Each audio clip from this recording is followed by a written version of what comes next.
And all right, I'm going to go ahead and get started. I think we got a couple more. Let me admit a couple more in here, and I will get started. Good evening, and welcome to Spiritual Frontiers Fellowship May edition of our presentation. Tonight we have with us Lyn Buchanan, The Secrets of Remote Viewing.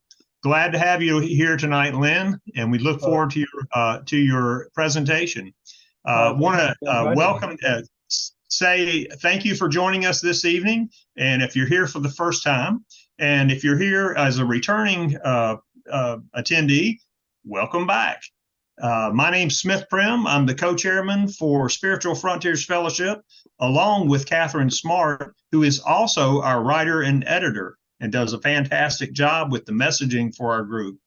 Also, we have with us tonight Kim Kasdorf. He is our media director. He creates the YouTube presentations that we post. And Eileen Jenna is our program coordinator. She brings the great speakers like the one we've got tonight, Lyn Buchanan. So she can't be with us tonight, or at least not in the early part. We may see her later. Wanted you to know that we are here for you. SFF is a nonprofit, all-volunteer-run organization, and we're here to help you develop and enhance your spiritual, mystical, and metaphysical awareness and consciousness.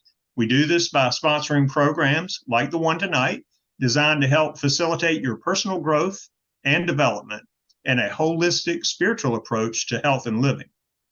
I wanted you to be aware we do record our presentation, and that the reason we do that is that it is edited by Kim and then reposted up to YouTube. Now that the reposting on YouTube is minus the Q&A that we'll do at the end of the program, and you can only get the Q&A portion of our program by attending live like you are tonight. So I'm glad you're here. Before I introduce our speaker, I usually like to do a short centering, and that's just designed to help clear our minds of whatever extraneous things that we don't need and bring our focus to the meeting tonight. So I'm going to ask you, if you could, just to gently close your eyes, and we're going to take a 3-breath centering. And on our first, we'll take a breath in, breathe in love and light. And when you exhale any extra thing that is not needed, that's left over from your day, that you're ready just to let go for the rest of the evening. And on our second breath, let's breathe in some more love and light. And when you exhale the remaining of whatever's got on your mind that is not of this meeting. And on our last breath, we're going to breathe in all love and light and let it fill our hearts and let it fill our minds. And exhale. And open your eyes and welcome back. So I wanted to just a reminder, tonight we're going to be drawing for the winner of a free psychic and healing fair session of their choice. This will be the people in this drawing are people who have attended our meetings since January. And so we're still finishing up getting those names, but we'll have those by the end of the meeting. I also wanted to mention, if you didn't get in on that first drawing, you can definitely get on the second one. Lyn Buchanan, our speaker tonight, has donated one of his books, The Seventh Sense, The Secrets of Remote Viewing as Told by a Psychic Spy for the U.S. military. And I'm sure he's going to be telling us some about that tonight.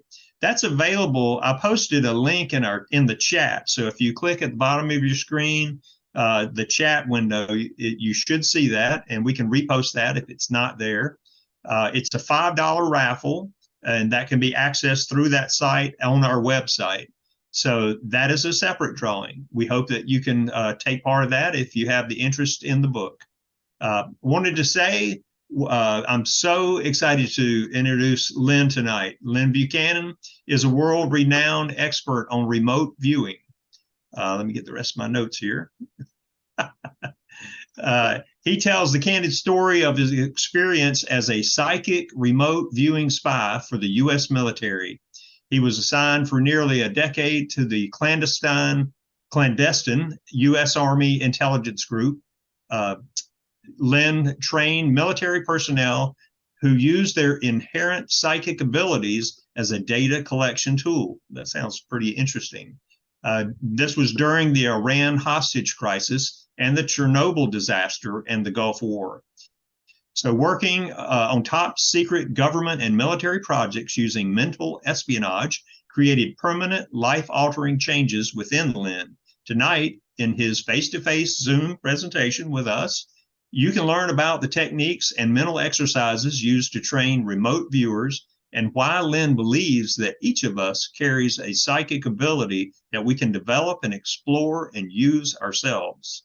And so with that introduction, I'm going to hand it over to Lyn. Lyn will speak from, he has some slides and he'll speak until about 8:25, where we'll take a short break and we'll come back and take the rest of the time to up to 9 o'clock to do question and answer. So at this point, I'm going to replace the pen here and present to you and introduce you as Lyn Buchanan. Welcome. Oh, thank you for inviting me. Thank you. It's a privilege, really. Let me say, you were saying secrets of remote viewing. The remote viewing that was used by the military was never classified in any way. So when you hear somebody offering a course and they say the top secret method used by the military, they don't know what they're talking about. Not a good teacher, okay?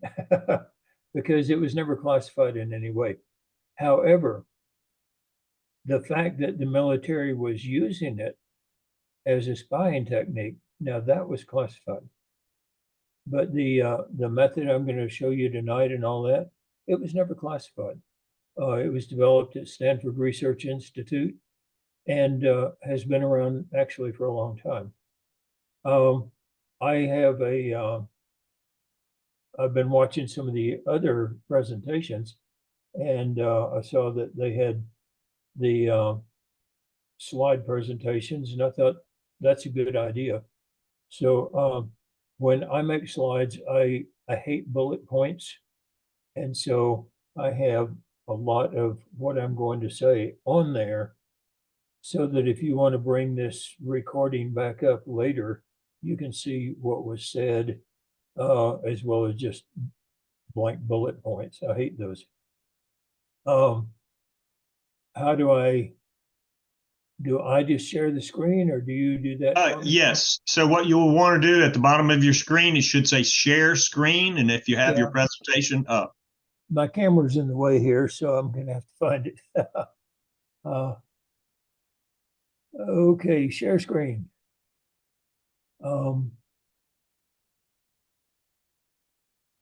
Let me get all this other stuff out of the way here and share the screen.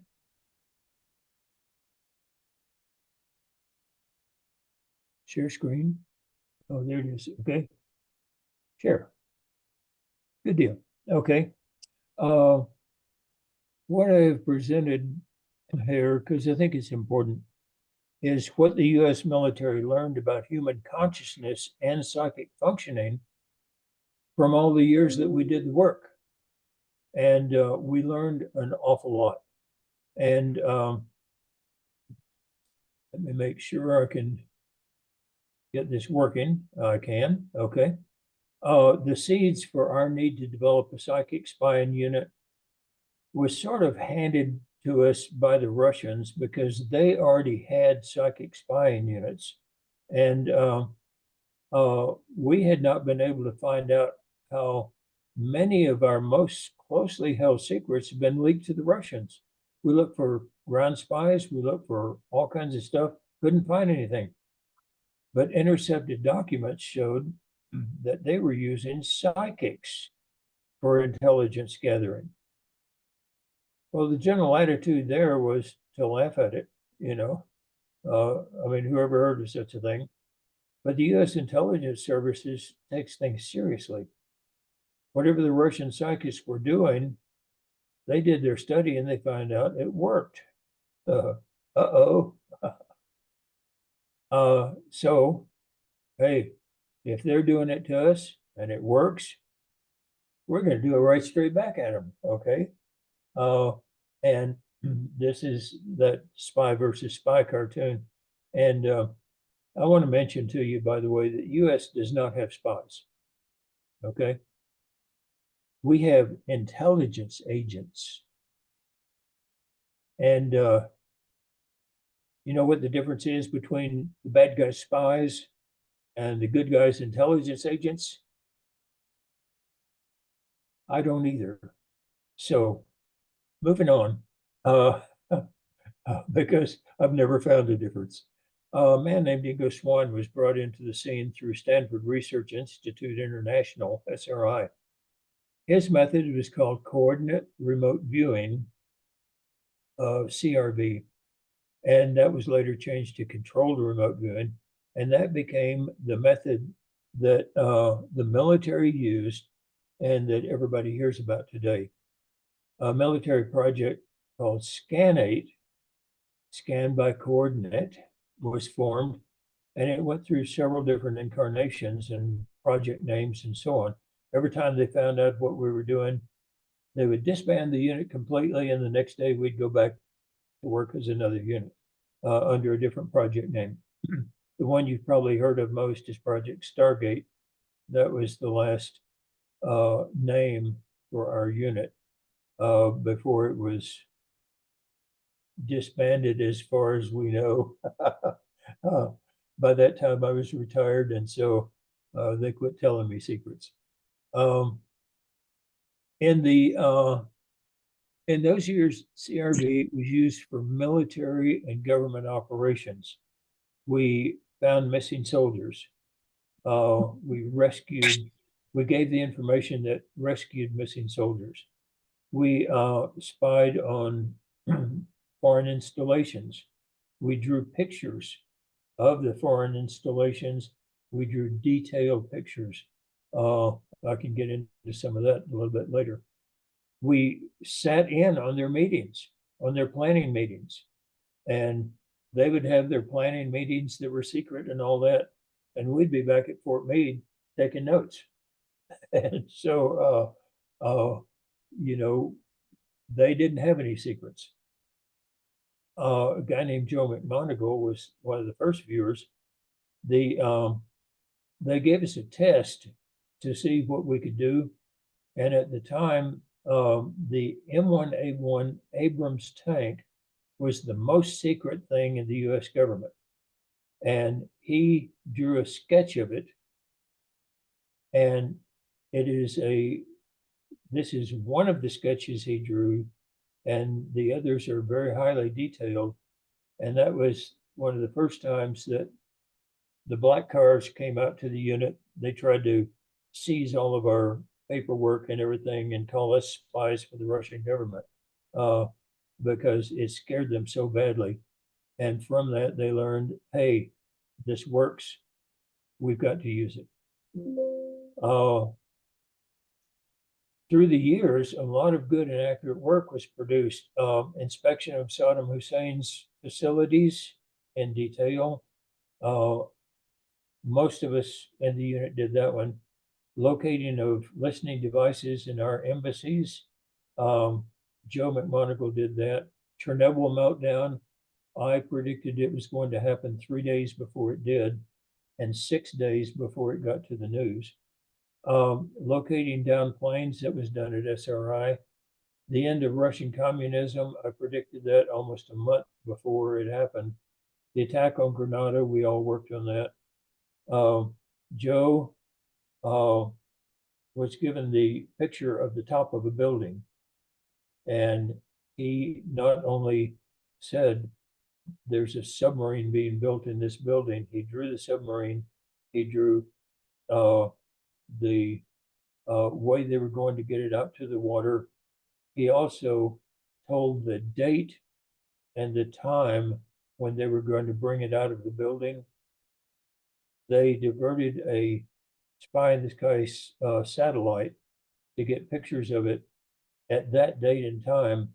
They brought the submarine out, and that was the only picture we had of the Russian boomer submarine in over 10 years. The burning of the Kuwait oil fields, I predicted that, and I predicted how to stop it from happening. It was ignored, and it happened. Drug interdiction, we all did those. We did all kinds of work as a military unit using the remote viewing. But government security being what it is, secret bunker. After a couple of decades, the military's use of it became public knowledge, and it started being used for civilian needs. Its initial use in the civilian arena was police work, mainly helping find missing children, helping find missing evidence, helping find criminals, and things like that.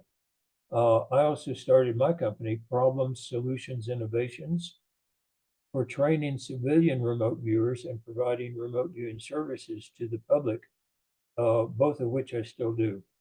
I also started the first CRV website, crviewer.com, which is still in effect, and you can look it up. It has several hundreds of practice targets that you can try to see how well you do. We don't keep track of anybody who comes to that site. So if you do poorly, you don't have to tell anybody. If you do well, you got free bragging rights to anybody you want, okay? But we don't track you, okay? My first civilian work was with the police, and I started with the assigned witness program. A detective was telling me what the police needed and what information they wanted and all this, and he was very vague about everything. And I said, look, what is it you really need? And he said, what we really need is a witness. And I said, I can assign one. And that's when he realized what we actually do. And we started the assigned witness program in order to help police find missing children, missing evidence, and actually witness crimes and tell what actually happened, not the reports that they got. We mainly worked missing children cases, and in the process, we developed new protocols that met the special needs of police departments. Then, as more and more uses were found in the civilian arena, we developed techniques to fit those needs. Other police uses, businesses, research and development companies, medical applications. We've developed a lot of medical applications for diagnostics and treatment, financial for businesses, historical information. You know, history is written by the victors. That's true.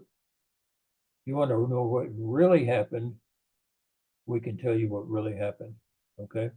Space exploration, we do a lot of space exploration work, and we're working very closely with some of the space exploration companies.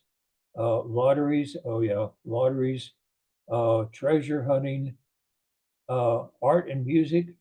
Once you start learning this, you develop a connection to your subconscious mind, and your creativity just blossoms. It really does. Gambling, sure. We have students who come, and there's one course that we teach where right afterwards, we take them up to the Indian casinos. I don't know if you've ever been to an Indian casino, but they always publish, this is for entertainment purposes only. Don't plan to win anything here. And so far, we've had one student break even. Everybody else has come away with profit. And so we teach gambling. Yeah, crypto. I hate crypto. Sick and tired of crypto, but we teach it how to predict the crypto and all that, finding things in people and all. We have all of these uses that have developed in the civilian arena, and we're actively working them. Several years after all of that, the ex-military remote viewers and researchers started the International Remote Viewing Association right here in my living room, in fact. And it's still going. It holds an annual conference once a year, and they have a lot of material if you're interested in remote viewing. It's at irva.org. Okay. Today we work to find and develop new applications for the skill. And if you want to find out more about the history, the military, civilian uses, all that information, my website, and there are several other websites where you can get good, accurate information. There are many, many more where you're going to get garbage information, and you really have to be careful.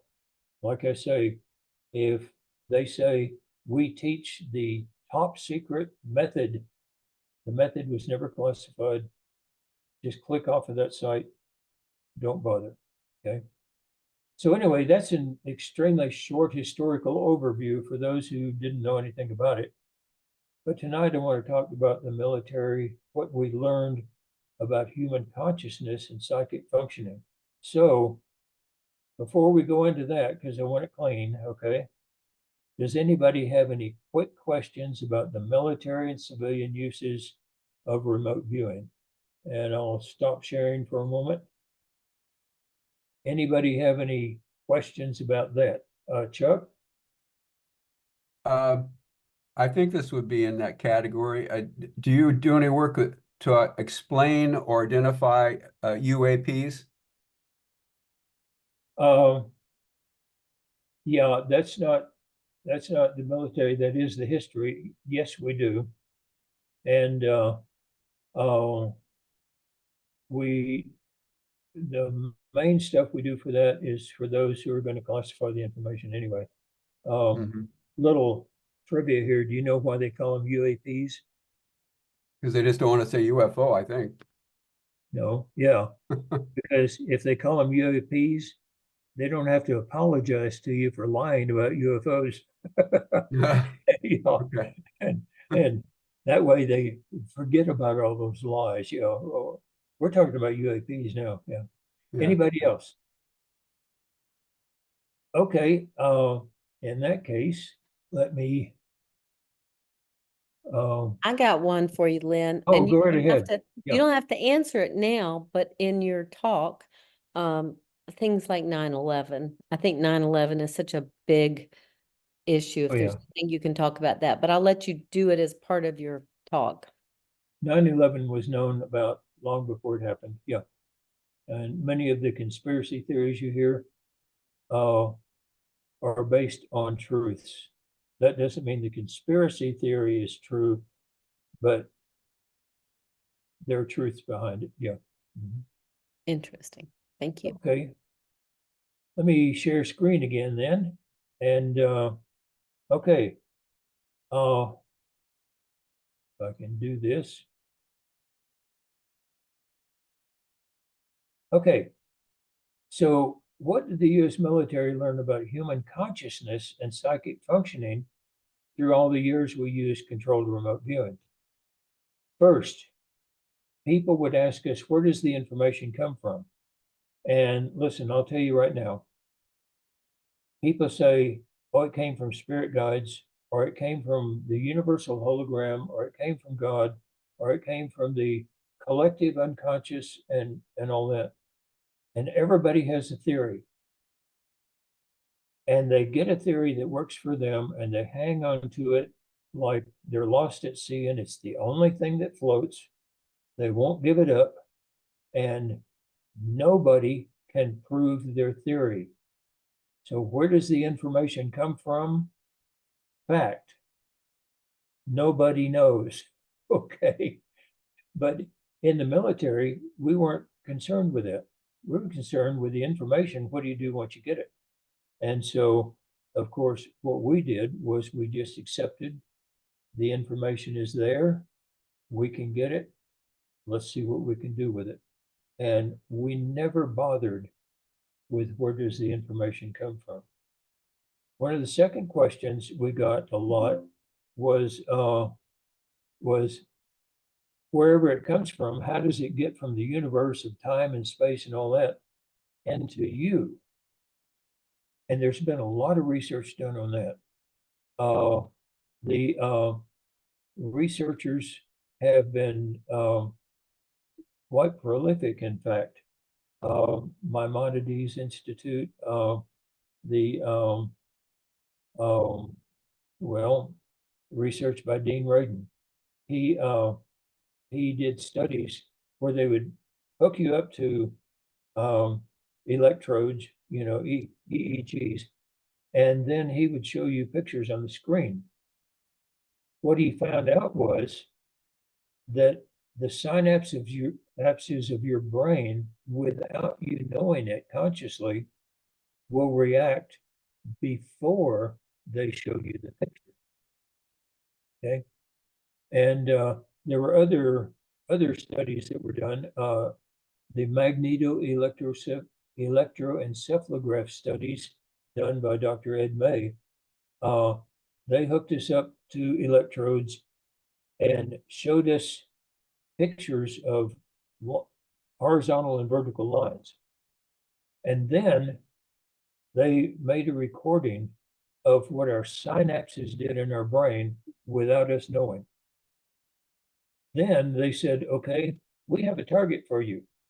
Neville, our assistant, is in the basement, at the far end of the basement, and we're going to show him the pictures.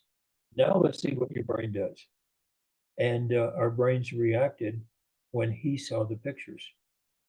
And we didn't consciously know about it, but what we found was that the information comes to you through your unconscious or your subconscious mind. There have been a lot of other studies and all that, just a few of them. The martial arts field added to this. A martial artist will react to the proper response, even becoming aware of a danger. Okay? Give a roundhouse swing to a karate black belt. He's going to respond before he knows what you're doing. Okay? And we all have these moments when we know something's about to happen, and then it does. We all go through life doing things and reacting to our environment automatically without being conscious of them. You can drive to work and back and not even remember doing it because you weren't consciously driving. Your subconscious was doing the trick for you. Okay. The third question: once the subconscious gets the information, how does it get from your subconscious to your conscious mind? Okay, there's the rub.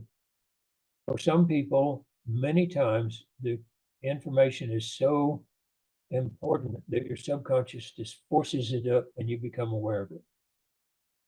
But that's a minuscule part of the time. What happens is many researchers have found that the most commonly and most easily form of getting information from your subconscious to your conscious is through your body. It's what you feel.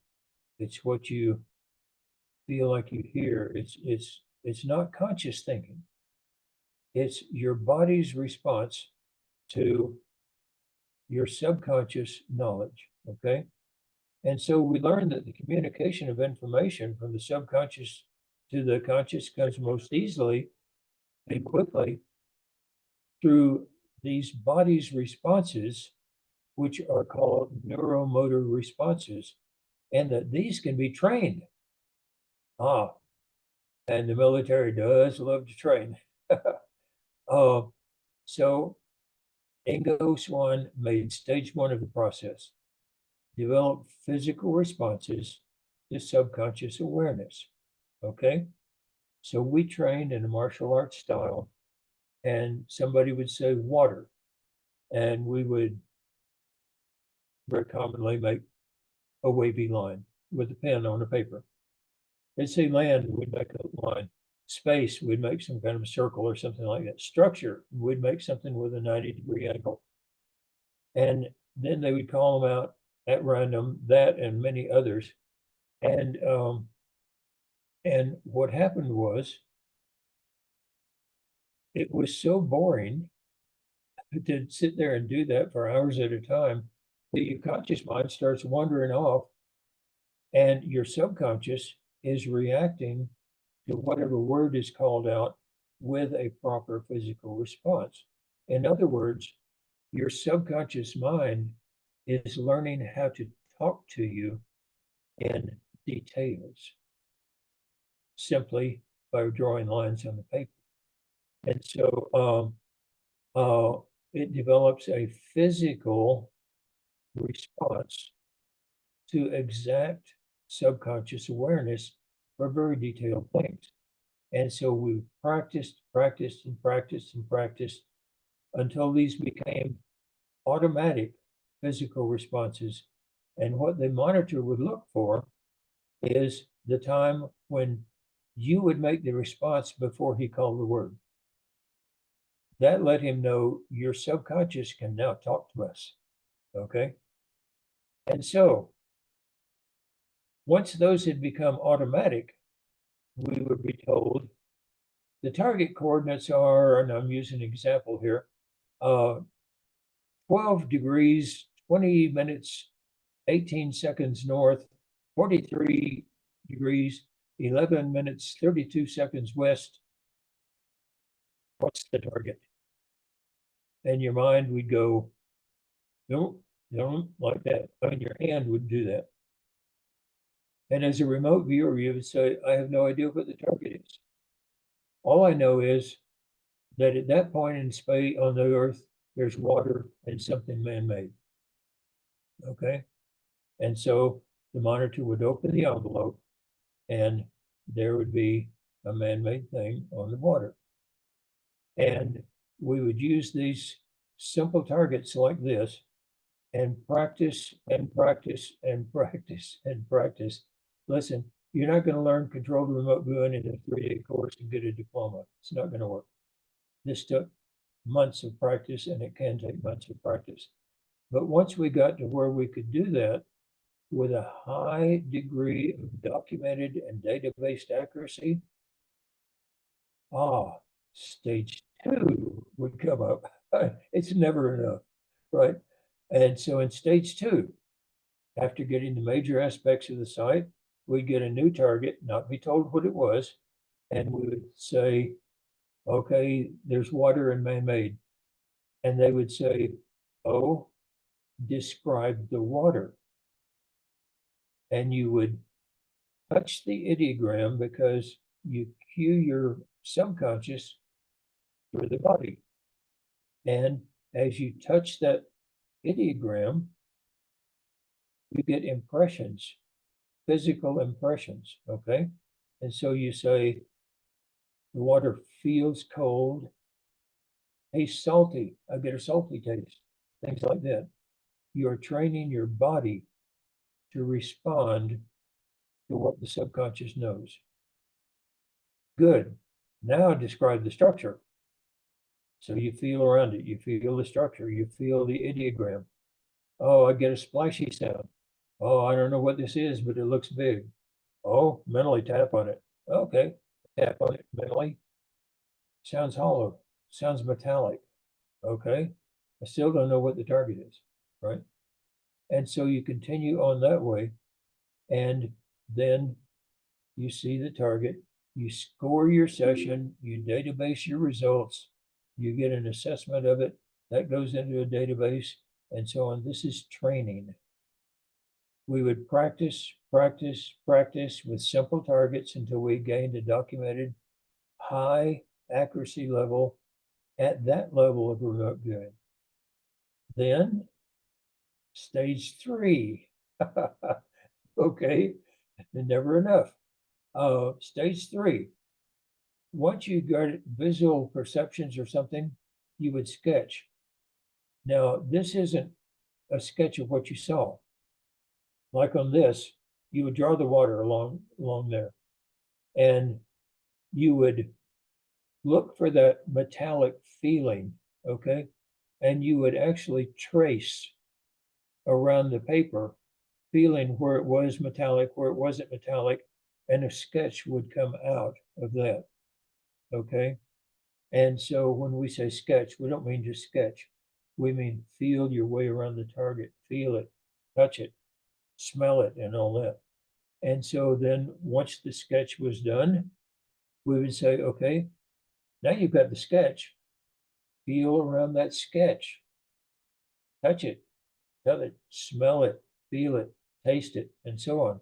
And the remote viewer would go around and they'd finally say, by interacting with the target, they would finally say, oh, at this point on that thing, I smell marijuana. Okay. We would alert the Coast Guard. They knew which boat they had tasked us with. They would go out, they'd go to that point in the boat and seize the marijuana. And in 1 month's time, we were directly responsible for over $83 million worth of seizures. So it works. Now, to be honest here, I put pot smell. What the viewer would say is, I smell something here. And the monitor would say, oh, describe what you smell. They would give descriptors of the smell until it became obvious that it was marijuana, okay? But the viewer would never say marijuana, okay, or never say pot, okay? We would practice at that level until we gained a high documented database, high accuracy rate, and then stage 4, never enough, okay? In stage 4, we break the perceptions apart. And we had these columns, these basic columns, and I'll explain these to you as we go. And we would say, give details about each one of the perceptions that you got when you described and all that. So on this one, the S column is sensory feelings, okay? Well, it smells fishy. It feels like it vibrates, okay? And there'd be a whole long list of descriptors there. I'm trying to fit it all on one screen. And so then we'd say, well, dimensionals, D column, feel this thing. How does it feel? Oh, it's long. Oh, it's pointed on one end. I'm still using the ship, okay? It's pointed on one end. Then we'd say aesthetic impact, AI. How does this thing affect you? How does it make you feel? Oh, I don't like it. Okay. Okay. Why don't you like it? Makes me feel seasick. Now here they would say makes me feel nauseous. I put in seasick, just, you know. Okay. SI, sight impact. How does somebody at the site feel about this? It's just a job to them, okay? Now then, do you have anything in your mind where you're gonna guess what it is? Okay, looks like a boat. Fine, get it down on the paper, get it out of the way so it doesn't pollute you, doesn't bother you anymore. Now then, intangible things, concepts. What is this thing you're viewing all about? It's criminal, okay? And then we would say, okay, do you have any analysis, any conclusions you're jumping to and all that? And we would write down a list of those. Do you have any personal memories that viewing this site brings up in your mind? And we'd write down all of those. We'd go through this page after page after page, and we had other columns as well. But these were the basic 8. And so you can see how this is a structured method. It's not sit there with your eyes rolled back in your head and waiting for it to happen. In this, you learn how to cue your subconscious mind with a question, how to get an answer, how to write it on the paper and move on to the next thing. And this is exactly what the military wanted. Ingo taught 3 more stages to the military, called them protocols. They deal with very complex aspects of the target, such as measurements, map locations, relationships between different parts of the site, causes for things that happen, ramifications for things. If something happened, what's going to follow on after that? What will be the results? Mental access is one of the higher ones. And let me tell you, this isn't in the thing, but I'll go ahead with this. In the mental access, what we did most of all was plans and intentions of foreign leaders and military leaders and all that. To get their plans and intentions, we had to get into their minds, find out what they were thinking. The other was called personality assessment, where we would mentally stand off and describe the person, how they act, what they do, what their hobbies are, what they feel, what makes them mad, what makes them happy, and all that. Turn that into the CIA, so the CIA could say, okay, now we know what this person is like, what they don't like, and all that. How can we use that information to get to that person, and so on. One of the most important things that we learn in the mental access, excuse me, one of the most important things to me that we learned in the mental access is that the soldier you fight on the battlefield is not your enemy. The government that put him there is your enemy. And no matter what his age, no matter what his gender, no matter what rank he had and all that, when you access him mentally, you find out the one thing he really wants. He doesn't want to kill anybody. He doesn't want to wallow in the mud. He doesn't want to do those hours and listen to those bullets whiz by. The one thing he wants is he wants to go home. Okay? The enemy you fight on the battlefield is not your enemy. And we learned that at this last conference I was at last weekend. We had a Ukrainian and a Russian sitting side by side eating lunch with me, and we were all just friends. The Russian people are nice and friendly. You go over and you say, I'm an American. They invite you into your home. They're interested. The government, maybe not. You don't want to say you're an American. Okay. But anyway, through all of this, we learned other principles of how the mind works, as well as the English one protocols. We learned that the subconscious mind doesn't think in nouns. It feels, it sees, it smells, it tastes, and so on. The conscious mind thinks in nouns, and the conscious mind is not psychic. The subconscious is psychic. The subconscious is not. And so we learned that when you do psychic work, whether it's controlled remote viewing or just regular psychic work, if you get a noun, set it off to the side. Okay? Because that's your conscious mind jumping to a conclusion. So if you're doing psychic work and you get a noun, set it off to the side. This is one of the big problems with most psychics. They want to tell you what the target is. They don't want to experience it or whatever. And one of the things that we found is that by setting the noun off to the side and going back and getting only descriptors, our accuracy rate would skyrocket. And in fact, in the training that I give, I will do something like I have one of my favorite targets, training targets. It's in a sealed envelope. I give it to the viewers, and they start describing black and white. They start drawing pictures, and they will draw a penguin. And I'll say, okay, penguin is a noun, set it to the side, just describe it. And they'll say, okay, how big is it, and all this, and look to see how it walks. I said, well, it kind of waddles back and forth and all this and all that. And finally, at the end of the session, they will say, this is a penguin. and I will pull a picture out of the target and show them a nun learning how to roller skate. Okay, I'll say, don't do nouns. You got a perfect descriptor of the target, but when you named it wrong. Okay, and this is constant. You don't use nouns.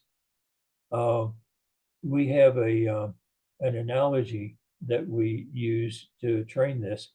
Og and Og were walking through the primeval forest one day, and a saber-toothed tiger came up behind them, and all they heard was a twig snap. And Og mentally thought, saber-toothed tiger, and took off running. Og turned around and said, what's that? Well, guess whose descendants you are? You're Og's descendants. Og didn't live about it to tell about it, okay? So from very primeval days, the person who could describe something by naming it survived, and that has come to us down through all of these centuries. And now then along comes Ingo Swann and says, don't do that anymore. Don't name anything. And that is probably the hardest lesson you learn in controlled remote viewing, is to not try to name the target.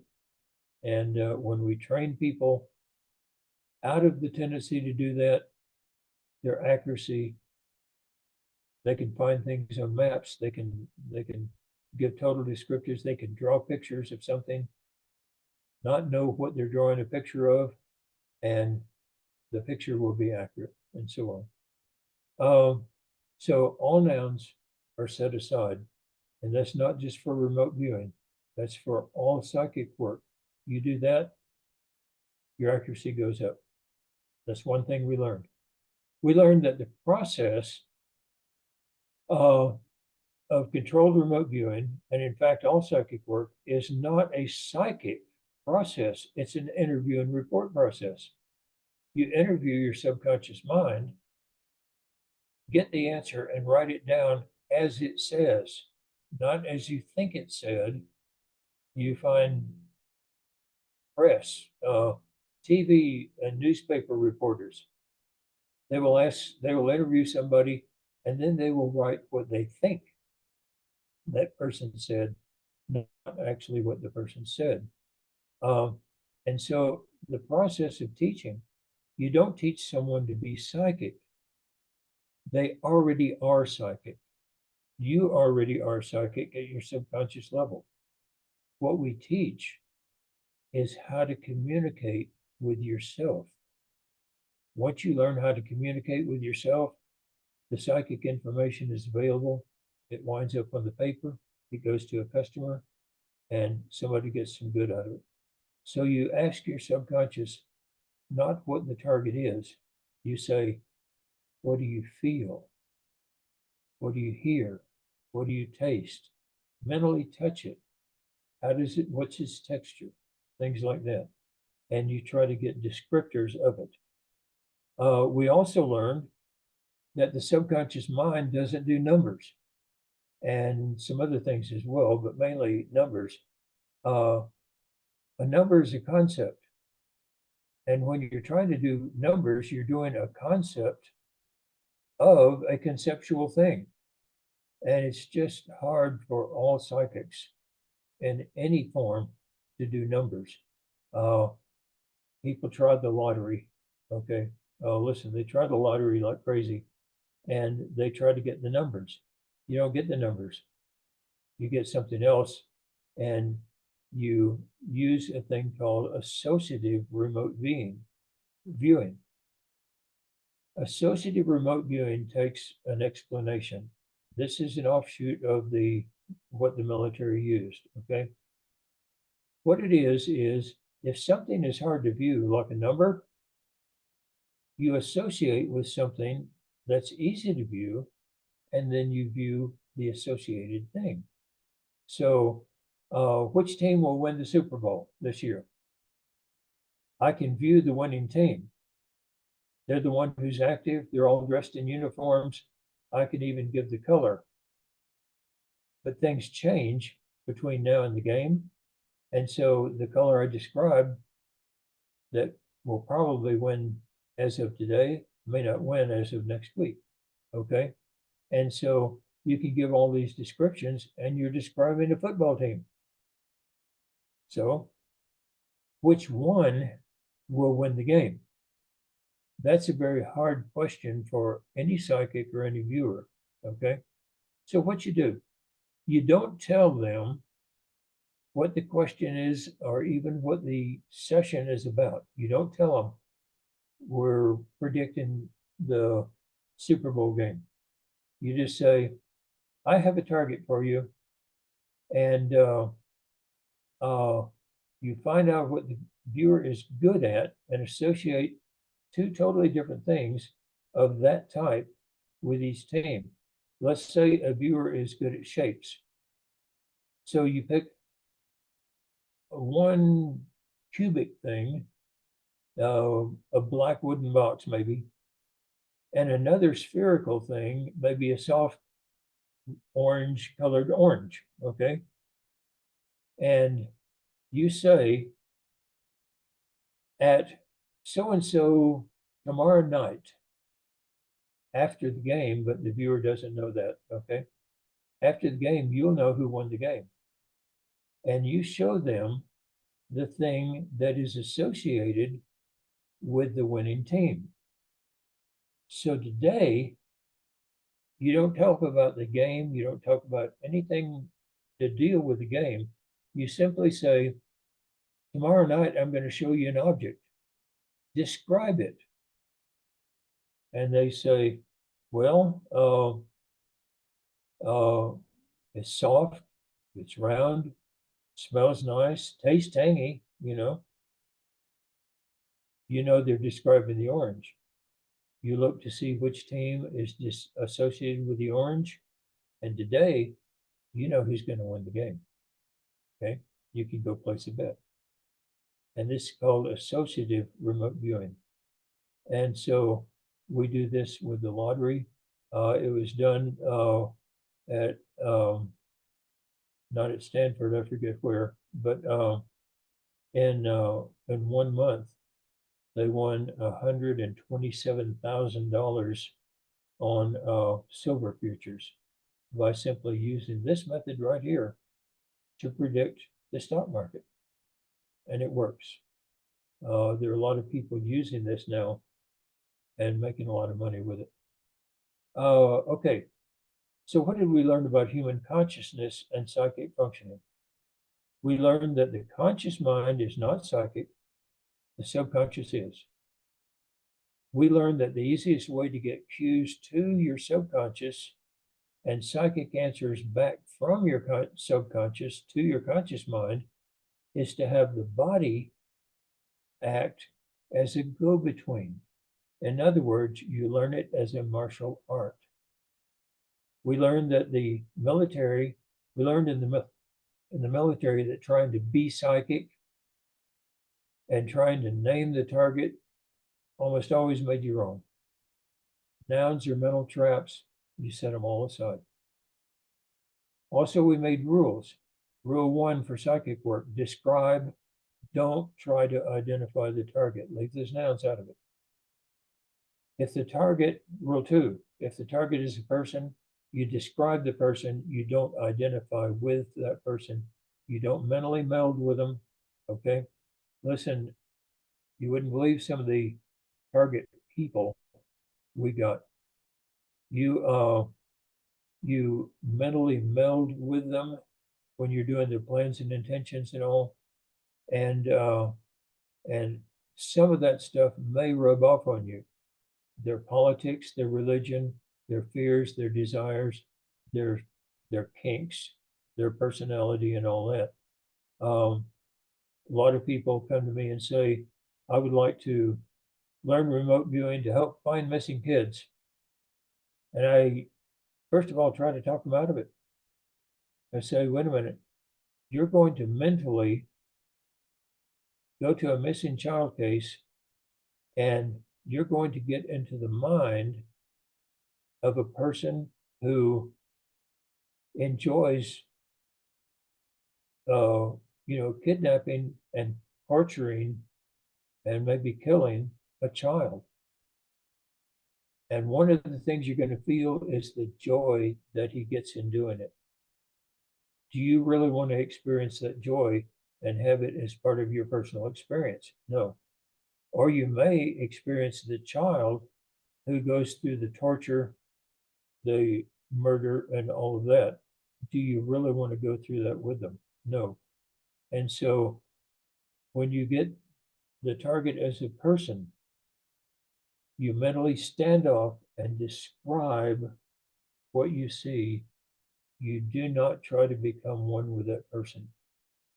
Absolute rule, okay? Because it will mess you up. It really will. Rule 3, if you become one with that person, take a break or quit the session, get away from it. And we have a detoxification process where you can get that away from your experience and get yourself out of it, to detox yourself from and detach yourself from the experience of having done that viewing. We teach you, first of all, protect yourself as a viewer, because there are some dangerous targets out there, okay? We learned that some things are hard or even impossible to view accurately, numbers, violence, and so on.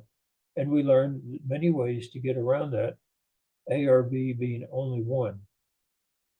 We learned that some targets can be mentally and emotionally disturbing and even dangerous to a viewer. And we learned ways to protect yourself and get around that as well.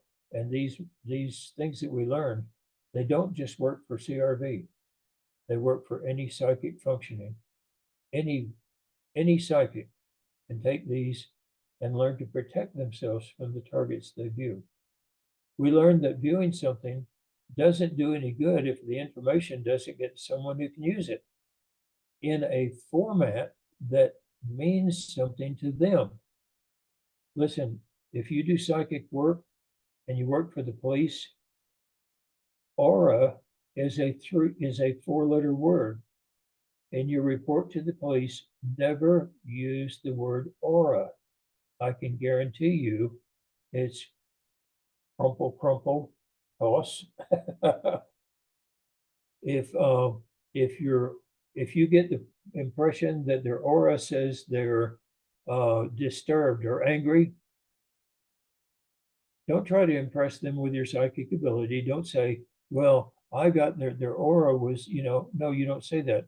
You say the target person is angry or disturbed, okay?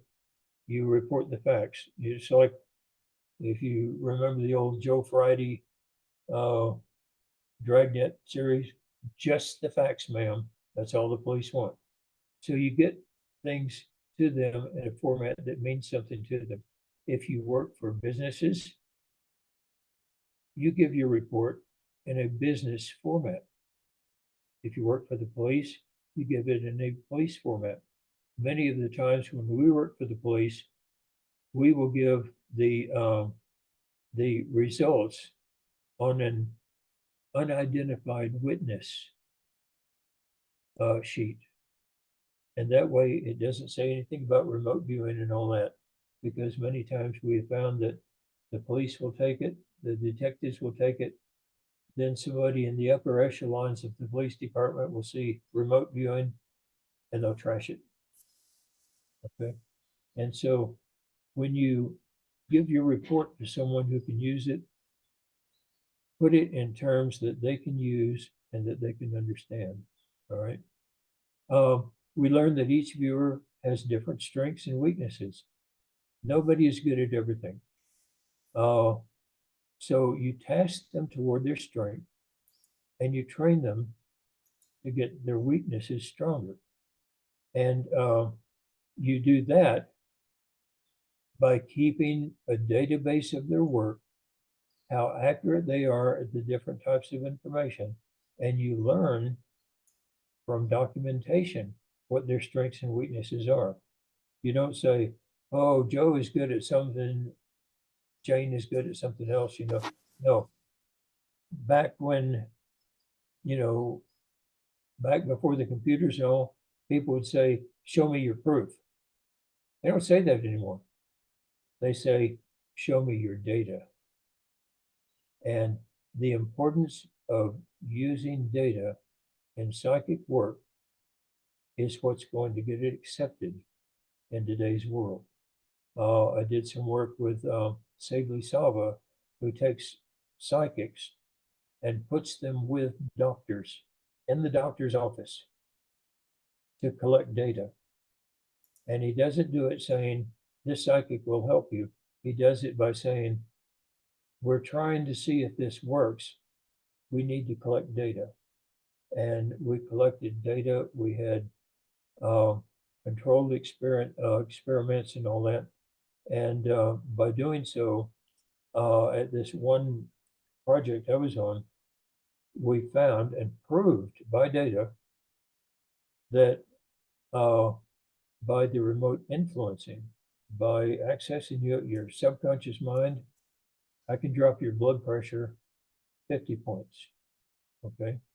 So if you're in chronic, your blood pressure is 200 over whatever, 250 over something, I can come in and I can help you get your blood pressure down. You won't even know it, and your blood pressure will drop. And we've done that on timed experiments, and it works.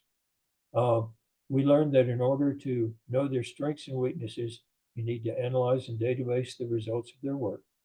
We learned that it's best to have them work blind to the target. Any information that you give a remote viewer or a psychic beforehand is going to pollute their session. Okay. And so you work them blind. So in the remote viewing unit, we wouldn't say, we have a missing soldier, we need to find the location and all that.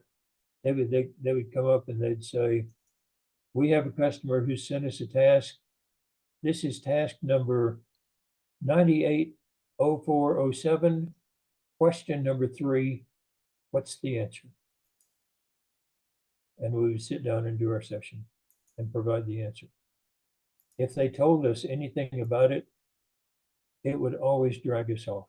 It pollutes the session. We learned that you don't learn to be psychic. You already are psychic. What you learn is how to set up that line of communications so you can get the psychic information and use it. But you already are psychic. You don't have to learn that.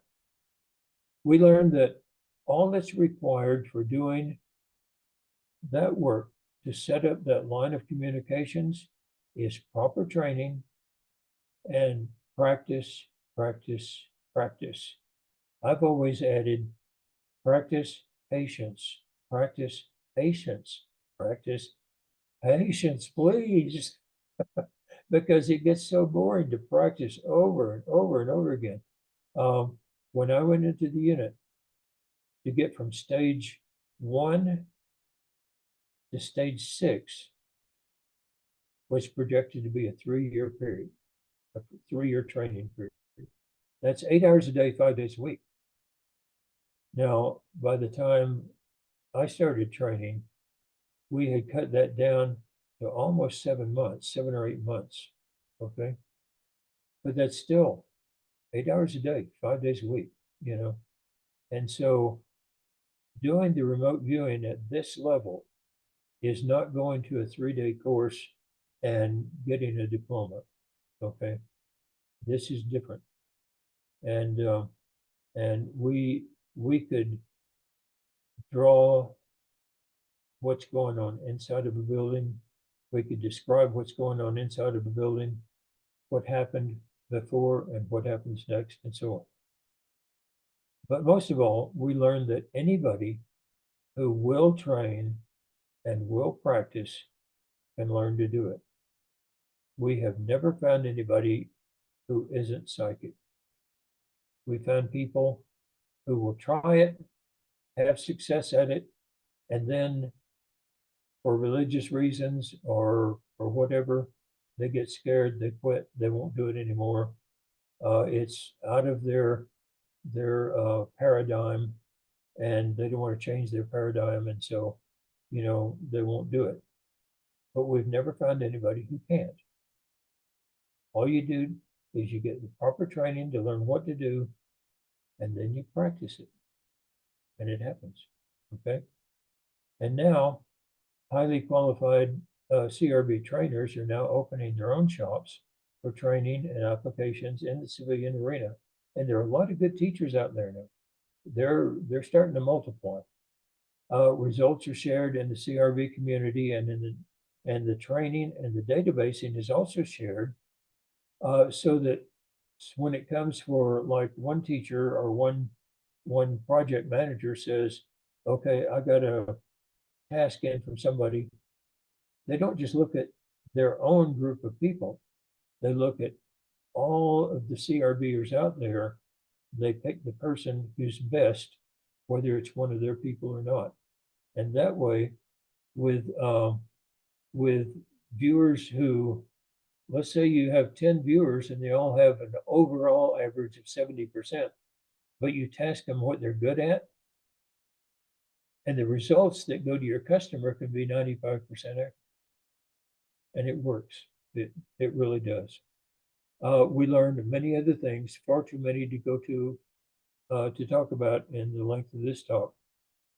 Possibly the most important thing that we learned is that to be psychic, to learn things about anything in all space and time, first, learn to talk to yourself.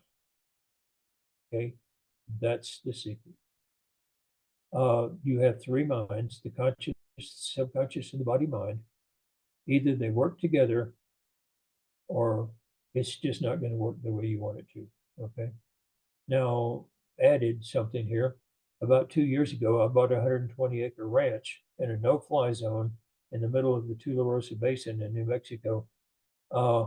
It's surrounded by vast, large ranches and government reserved lands near White Sands National Monument and Holloman Air Force Base. The air is crystal clear. You can see stars all the way to the horizon. It's in a no-fly zone. It's away from the nearest town at 5 miles away. And the silence is so strong, you can almost hear it. It's surrounded by desert basin and mountain ranges. Right now, cactus are in bloom. It's beautiful out there. And the ranch is remote. It has a magnificent view. So naturally, it had to be called the Remote View Ranch, right? And if you want to find out more about it, remoteviewranch.com will give you some information about it. It will give you some videos of it. And there is a GoFundMe if you would like to help fund it. Okay. The New Mexico Museum of Space History is going to hold star parties there. We're going to have UFO watches, UFO watch parties. Rents facilities will be used for training, research, further development of remote viewing skills, conferences, and so on. Many other projects. When we hold a class, we're going to have a free admission for one cop and one soldier, airman, or Navy person, or one military person, to get this back into the police, teach police how to have their own remote viewers, to help the military again, and so on. We want to train industrial customers to develop their own remote viewing teams. We've already been doing that. We want to train medical people to do their own remote viewing work so that they don't need a remote viewer there. A patient can walk into the room and they can diagnose accurately what's wrong with that person, even before some of their machines can detect it. We want to document and learn from all these people the needs and special techniques required for each profession. What do the cops need? What do the doctors need? What do the research people need? We're doing, like I say, kind of space exploration, what do they need, and so on. And we wanted to form a repository of research documentation that will be available to anybody researching CRV, remote viewing, psychic work, and the mind and brain field. Okay, the future of CRV is just taking off. We're in kindergarten, we really are. And I'm determined to keep the progress going as long as I can keep myself going. And I'm training people now to take up the baton. I'm training teachers now to take up the baton when I fall behind. And so anyway, I hope that any of you who are interested in this will help join us. We'll learn this. It'll help you. It'll help us too. And by the way, most of the real work is done these days with non-disclosure agreements. Hence, you rarely ever hear anything in the media or anything about what's really going on. Any stuff that's done for the government goes into that secret warehouse at the end of the Indiana Jones movie. Anything that's done for companies, and they have millions of dollars, they don't want you telling anything. The police still are very skittish about using remote viewers or psychics and all that. And many of the things that we do are either classified in civilian arenas or classified in the military. The stuff and fluff that you get on the Facebook is not what's really going on, okay? There was a thing some months ago where somebody on one of the Facebook remote viewing pages had shown their entire session. And their entire session was a little spiral in the middle of the page. And they had put the note under it. The target was the Eiffel Tower. See, I aced it. And come on, a CRVer assigned to that will draw the Eiffel Tower, tell you what's going on in that tower and that thing up above it. Will tell you where the elevator is and all that. So there's a lot of garbage out there, and you really have to be careful. CRV isn't just for pictures and envelopes, not just for training. It's not just for gambling or crypto or the lottery. Today's research in remote viewing is no longer to prove that it works. Now they're researching how to use it to benefit more people. And there are a lot of opportunities to get in on that research as well as you learn it. So anyway, while I want to answer all of your questions, please forgive me if I don't, because some of it is non-disclosure agreements, some of it's still classified. And if you ask something like that, I'll find a way to skirt around it or change the subject. So if you have any questions? Okay, I'm gonna insert there for a second because that was very good, and I do see that Mark's got a question, but I think we're gonna save that for a couple of minutes. We're gonna take a quick early break. Okay. And then we'll come back and do our Q&A. So as an intro into that, and thank you. So that was a wonderful presentation. I really want to hear more stories if you're inclined to do that as we move along, and we can do that as we get into the official Q&A. Okay, and the alien questions are open. Anything is fair game. Okay. Okay, so at this point, I'm going to pause for a second, and I'll help Kim with the recording. And then I'm going to mention, and we're going to take about a 5 or 7 minute break as a bio break. We're not going to take off without everybody being back because we're going to be here. But I did want to take a moment and mention our psychic and healing fair that'll be coming up for next month. And so it's our yearly event that we use for fundraising. That's how we fund having speakers, valuable speakers like yourself, come on our show. And we're glad to have you tonight. I think what I'd like to do, if you're familiar with our psychic fair, or if you're not, with their 20-minute sessions, and they're local, and sometimes maybe there are some people that are a little more remote, but they're generally delivered through a Zoom delivery. So you purchase your sessions, 20-minute sessions, $25 each. And that's a deal that I live in this area, and you won't find a better deal for a psychic reading. And we have all different types. Catherine, did you want to insert and maybe mention a couple of the types of readers and servers of psychic information we'll have? Sure. I'm sure we're going to have astrologers and tarot readers and people doing energy work and people doing Akashic records, psychic kinds of readings. We don't do as much, hands-on because we're not meeting in person. But there'll be quite the variety, and we are hard at work putting together the practitioners. And I know we've got at least 13, if not more, who have signed up to participate. So it's going to be great. How many did you say? At least 13. I think there'll be Wow. might be 15. It's 14 now. 14 right now. Okay. 14. Awesome. Well, I'll look forward to that. And if Can I you'd add like, something there? Can I add something there? you sure can. Many people think that because of the work we did, we look down on natural psychics. That's not true. We admire them because we had to train. And when you say you're a remote viewer, what it means is you didn't have the natural ability. You had to train to learn how to do it.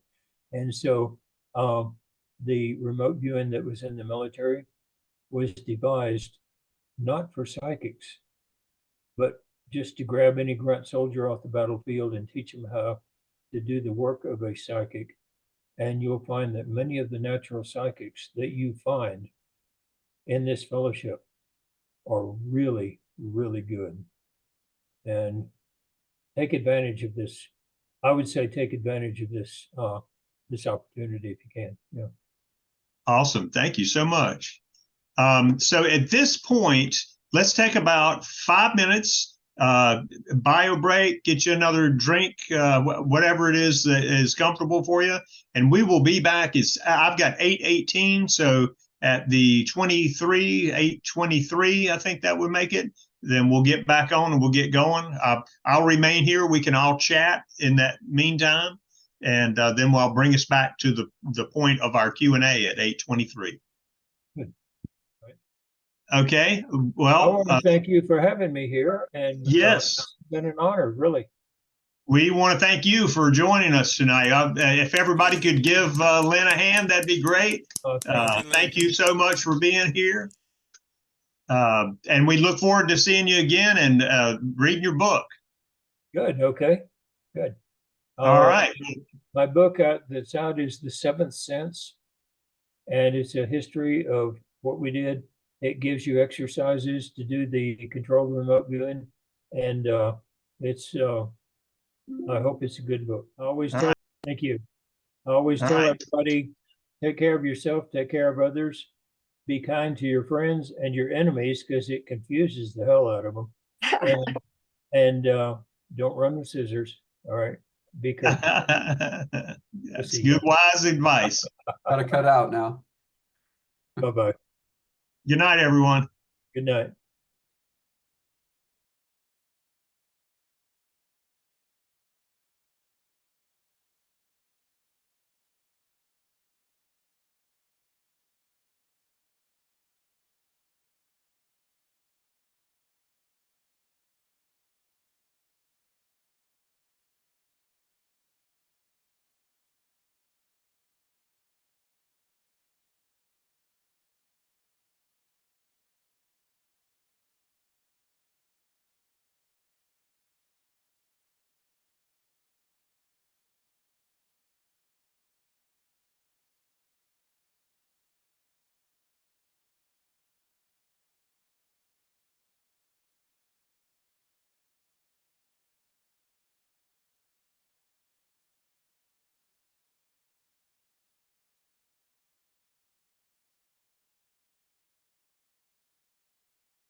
Yes.